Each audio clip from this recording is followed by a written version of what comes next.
Здравствуйте всем! Бүгін біздер сіздерменен бейнетене падеждің ақырғы темасын өтеміз. Арада үзіліс болып қалды, техникалық себептерге байланысты, оған кешірім сұраймыз. Бүгін біздер сіздермен бейнетене падежді тамамлаймыз. Бейнетене падежде көплік санда сілтеу алмасқыларының өзгеруін көріп шығамыз. Мына тарепме мен жансыз атылықтарменен көплік санда өзгеруін, ал бұл тарепке болса жанлы атылықтарменен өзгеруін жазып шықтым. Мужской родтағы жансыз атылықлар именительный падежде өзгермейді. Көплік санда да сондай. Көплік санда именительный падежде қандай жағдайда болса, именительный падежде де тап сол жағдайда болады. Соның үшін алмасқыларда ешқандай өзгеріс жоқ. Именительный падежде қандай болса, именительный падежде тап солай болып қалады. Себебі атылықтың өзі өзгермейді. Нелер деген сұрауға жауап бергенде телефонлар деп айтуымыз үшін біздер рус тілінде телефоны деп айтамыз. Енді именительный падежде нелерді деп қойымыз керек, нелерді деген сұрауға жауап беретұғын қылып, бұл жағдайда да атылықтар солайынша қалады. Себебі жаңа айтып өткенімдей, мужской родтағы һәм средний родтағы жансыз атылықтар именительный падежде өзгерместен қалады. Сол қағида көплік сан формада да өз күшін жойытпайды, солайынша қала береді.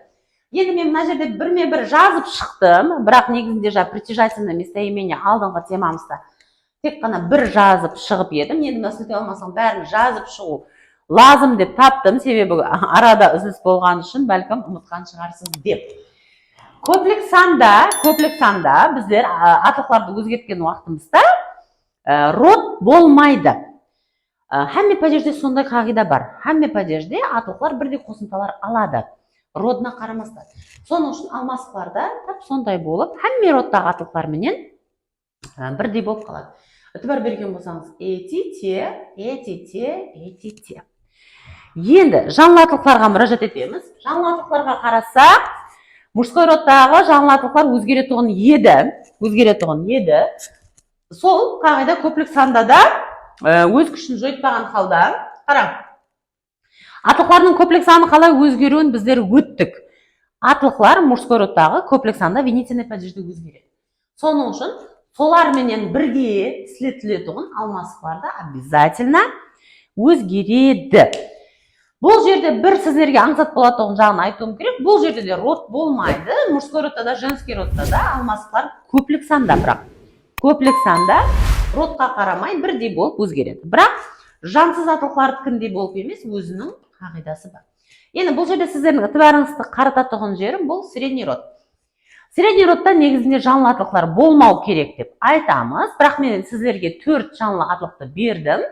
Олар кім деген сұрауға жауап береді? Бірақ жансыздардың қағидасына бойсынып өзгерместен қалады дедік. Сол қағида бұл жерде де, яғни атылықтар өздері өзгерген жоқ. Көплік санда ешқандай қосымша алмады. Бірақ соның үшін алмасқылар өзгерместен қалады.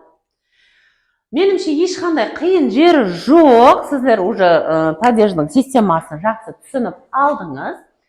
Атылықлар өзгерсе, оларменен бірге алмасқылар да, келбеттілер де, қатарлық саналар да бірдей болып өзгереді.